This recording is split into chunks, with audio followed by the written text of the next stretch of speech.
श्रीसूक्तम्।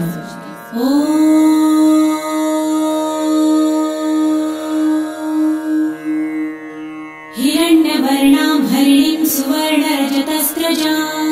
चन्द्रां हिरण्मयीं लक्ष्मीं जातवेदो आवह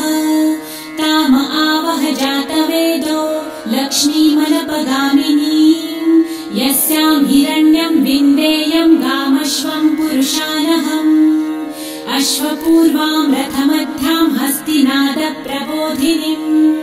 श्रियं देवीमुपह्वये श्रीर्मा देवी जुषताम् कासोस्मितां हिरण्यप्राकारां आर्द्रां ज्वलन्तीं तृप्तां तर्पयन्तीं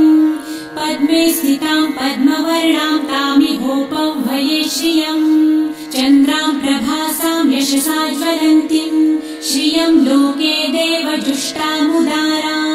तां पद्मिनीं शरणमहं प्रपद्ये लक्ष्मीर्मे नश्यतां त्वां वृणे आदित्यवर्णे तपसोऽधिजातो वनस्पतिस्तव वृक्षोऽथ बिल्वः तस्य फलानि तपसानुदन्तु मायान्तरायाश्च बाह्या अलक्ष्मीः उपैतु मां देवसखः कीर्तिश्च मणिना सह प्रादुर्भूतो सुराष्ट्रेऽस्मिन् कीर्तिमृद्धिं ददातु मे शुत्वपासामलां ज्येष्ठाम् अलक्ष्मीं नाशयाम्यहम्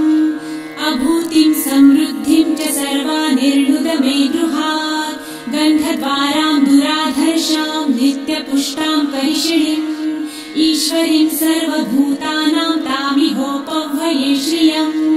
मनसः काममाकुतिं वाचः सत्यमशीमहि पशूनां रूपमन्नस्य मयि श्रेयतां यशः कर्दमे प्रजाभूता मयि सम्भव कर्दम श्रियं वासय मे कुले मातरं पद्ममालिनीम्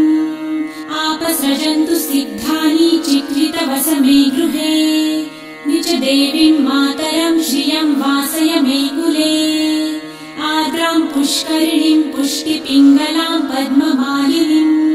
चन्द्रां हिरण्मयीं लक्ष्मीं जातवेदो आवह